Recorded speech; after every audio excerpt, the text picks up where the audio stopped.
बच्चों, आज हम जो है हमारा बीए फर्स्ट ईयर उसका जो पहला पेपर है भारतीय दर्शन है ना। भारतीय दर्शन का जो हमारा तीसरा अध्याय है उपनिषद। उपनिषद काल में जो दर्शन संबंधित जो विवेचनाएं प्रस्तुत की गई, दर्शन के बारे में जो विचार प्रस्तुत किए गए, उससे हमारा उपनिषद दर्शन बना है। अब बात आती है कि उपनिषद का अर्थ क्या है। उपनिषद का अर्थ है उप प्लस नि प्लस सद, ठीक है ना।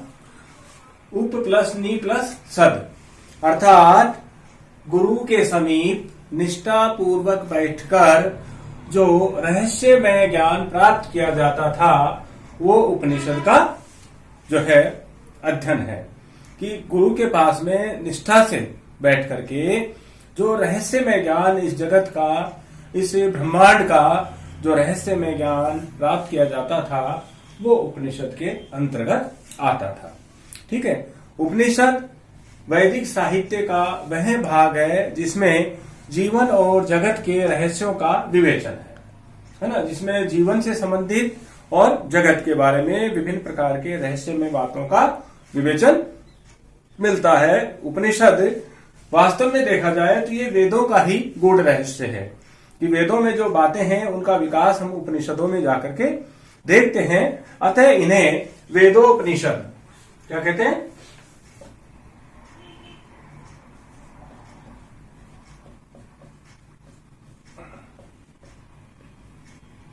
वेदोपनिषद भी कहते हैं। वेदोपनिषद है ना। ठीक है। और उपनिषदों में क्या विचार मिलते हैं, तो आप देखेंगे कि उपनिषदों को हम देखें तो इन उपनिषदों को हम वेदांत भी कहते हैं। ठीक है ना। उपनिषदों को वेदांत भी कहते हैं क्योंकि उपनिषद वैदिक साहित्य के अंतिम भाग हैं और इनका अध्ययन संहिता, ब्राह्मण, आरण्यक इनके अंत में किया गया है ना।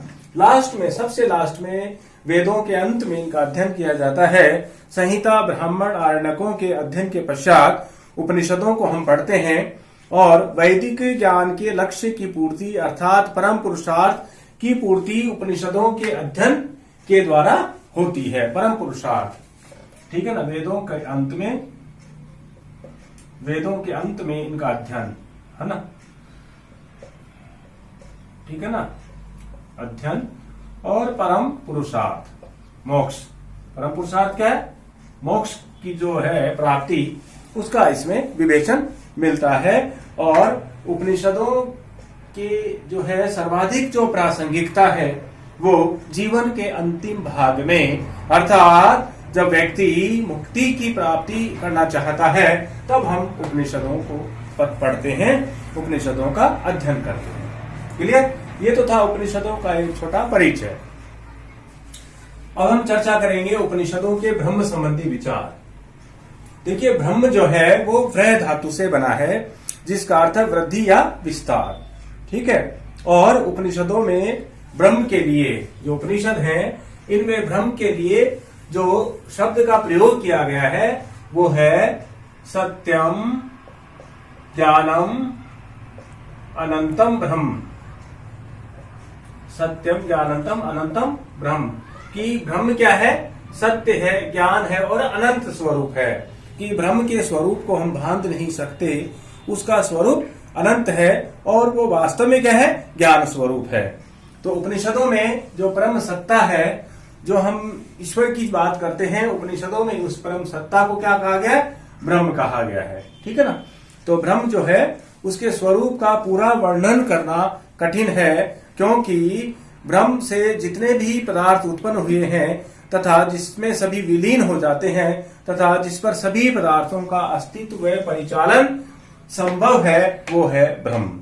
संपूर्ण ब्रह्मांड की उत्पत्ति, संपूर्ण जगत का जो है उद्भव, वो ब्रह्म से होता है। ब्रह्म ही इस सृष्टि का रचनाकार है और इसके जब स्वरूप का हम पूरा वर्णन नहीं कर सकते, क्योंकि ब्रह्म के स्वरूप का यदि हम वर्णन करें तो ब्रह्म सीमित हो जाता है। और जबकि ब्रह्म तो एक ऐसी सत्ता है जिसको हम शब्दों की सीमाओं में नहीं बांध सकते। इसलिए ब्रह्म के बारे में कहा गया है कि ब्रह्म क्या है, नेति नेति, कि अर्थात नेति नेति बहुत ही इंपॉर्टेंट जो टर्म है पूछी जाती है कि ब्रह्म ये भी नहीं है, ब्रह्म वो भी नहीं है। क्योंकि अपन ब्रह्म को ये कहें कि ब्रह्म जो है सर्वशक्तिमान है, ऐसा कहने से ब्रह्म में अन्य शक्तियों का अभाव हो जाता है। अर्थात ब्रह्म में इतनी असीम सत्ताएं हैं, असीम उसकी शक्तियां हैं कि उन शक्तियों को हम शब्दों में नहीं बांध सकते। इसलिए कहा गया है कि जो है ब्रह्म के ऊपर किसी भी चीज का आरोपण करने से ब्रह्म का स्वरूप नियतिकरण हो जाता है, ब्रह्म के स्वरूप का निषेधीकरण हो जाता है। इसीलिए कहा गया ब्रह्म नेति नेति, अर्थात ब्रह्म ये भी नहीं है, ब्रह्म वो भी नहीं है। ब्रह्म का स्वरूप अनिर्वचनीय है, जो कि हम शंकर के वेदांत में भी इस बात को हम देखेंगे कि शंकर जो है वो भी ब्रह्म को अनिर्वचनीय मानते हैं। और ये ब्रह्म की जो है यहाँ हमारी इंद्रियों की पहुंच भी नहीं है, ब्रह्म तक हमारी जो है बुद्धि की पहुंच भी नहीं है। यह ब्रह्म इंद्रियों और बुद्धि की पहुंच से परे है। ठीक है, इसी प्रकार से ब्रह्म जो है, अब बात आती है ब्रह्म के दो लक्षण है, एक तो है ब्रह्म का स्वरूप लक्षण और एक है उसका तटस्थ लक्षण। ठीक है ना, तो स्वरूप लक्षण क्या है कि देखिए दो चीजें होती हैं कि आप लोग देखते होंगे जो रामलीला का मंचन होता है, उस रामलीला के मंचन में जो पात्र होते हैं, जो विभिन्न प्रकार के जो है रोल अदा करते हैं, तो एक रिक्शे वाला उसमें रामलीला में जो है रावण बनता है ना। जो रावण की भूमिका वो नाटक में अदा करता है वो तो है उसका तटस्थ लक्षण, और यथार्थ जीवन में वो क्या है, रिक्शा चालक, ये है उसका स्वरूप लक्षण। इसलिए ब्रह्म का स्वरूप लक्षण क्या है, सत चित आनंद स्वरूप। ब्रह्म अपने आप में सत है, क्योंकि जगत का निर्माता ब्रह्म है और हम जगत की सत्ता को नकार नहीं सकते, इसलिए ब्रह्म सत है। चित्त क्या है, चेतना। ब्रह्म चेतना स्वरूप है, क्योंकि हम जीवों के अंदर जो आत्मा पाई जाती है वो आत्मा ही कौन है, ब्रह्म है। इसलिए कहा गया अहम ब्रह्मस्मि, अर्थात जीव ही ब्रह्म है या मैं ही ब्रह्म हूं। तो ये चित्त क्या है, आत्मा या ब्रह्म। आनंद क्या है कि जो है विभिन्न प्रकार के जो सुखों की जो अनुभूति होती है, जो चरम आनंद की अनुभूति होती है, इसलिए ब्रह्म का स्वरूप लक्षण स्वीकार किया गया है।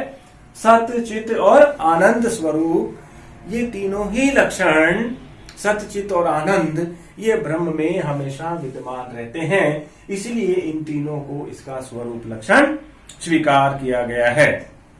अब बात आती है तटस्थ लक्षण। ब्रह्म का तटस्थ लक्षण क्या है कि ब्रह्म जगत के पालक, कर्ता और संहारक, कि जगत का रचनाकार कौन है, ब्रह्म है। जगत का पालन करता कौन है, ब्रह्म है। जगत का संहारक कौन है, ब्रह्म है। ये उसके तटस्थ लक्षण है।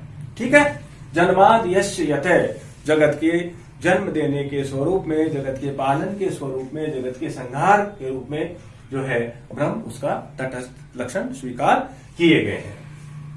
क्लियर। अब बात आती है कि ब्रह्म के कितने रूप हैं, हाउ मेनी टाइप्स ऑफ ब्रह्म। तो यहां आप देखेंगे कि ब्रह्म के दो रूप हैं, एक है परब्रह्म और एक अपर ब्रह्म। परब्रह्म क्या होता है,